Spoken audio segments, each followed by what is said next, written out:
નમસ્કાર દર્શક મિત્રો, નવા વિડીયો સાથે આપ સૌનું હાર્દિક સ્વાગત છે। હું છું સોલંકી દર્શના।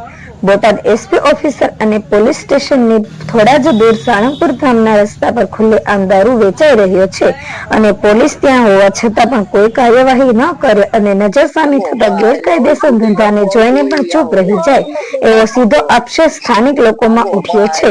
લોકો કહે છે કે વારંવાર ફરિયાદ કરવા હોવા છતાં કોઈ પણ પગલાં લેવામાં નથી આવતા। ઉલટું પોલીસ કહે છે ગાડીમાં બેસો, સ્ટેશન સુધી જાઓ અને મામલો લટકાવી દેવામાં આવે છે। આથી લોકોને સ્પષ્ટ જવાબ છે કે સરકારી તંત્ર કાયદા માટે છે કે દારૂના ધંધા માટે છે। થનારે દારૂ, ગાંજા, ડ્રગ્સના વધતા દૂષણ પર અવાજ ઉઠાવનાર જિગ્નેશ મેવાણી પણ ગૃહમંત્રી અને વિકાસશાહી તંત્ર રાજકીય આરોપો લગાવ્યા, પરંતુ બોટાદમાં ખુલ્લેઆમ ચાલતા ગેરકાયદેસર ધંધા પર એકવાર પણ પગલું લેવામાં નથી આવ્યું।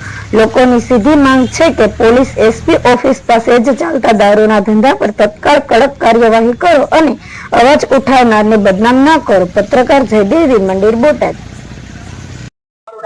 બાલુબેન નરેશભાઈ ચાવડા। બાલુબેન, અત્યારે એક દારૂ પીધેલી હાલતમાં પડ્યો છે, તો તમે શું કહો? રોજે સાળંગપુર રોડ ઉપર કેટલા દારૂડિયા પડ્યા હોય છે, રોજે પોલીસ આવે છે, જાય છે, પણ કોઈ જોતા નથી અને અમારે નીકળવાની બહુ તકલીફ પડે છે। પડ્યા જ હોય છે બેફામ દારૂડિયા, ગાડી બોલે છે અને એવા સમાચાર મળ્યા છે તમે વારંવાર પોલીસનો? હા, અને વારંવાર પોલીસ ને બોલાવી છીએ, પણ પોલીસ આવીને વ્યા જાય છે। અમને અહીંયા બોલાવે છે કે તમે અહીંયા આવો, તમે અરજી આપો। અમારે કેવી રીતે રોજ અહીંયા પોલીસ સ્ટેશન જવાનું? આજ સુધી એકે દારૂવાળાને આંખી પકડવામાં ના, એક કઈને પકડવામાં નથી આવ્યો। આગો માં એટલે ઓલું શૂટિંગ હરકું આવતું હોય ઈ આવે ને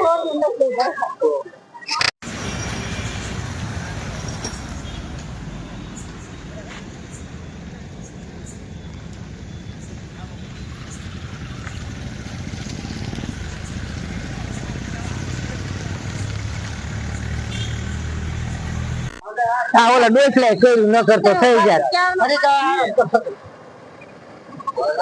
આ તાર ખાવું છે, હાલ ખાવા દે। ખબર પડી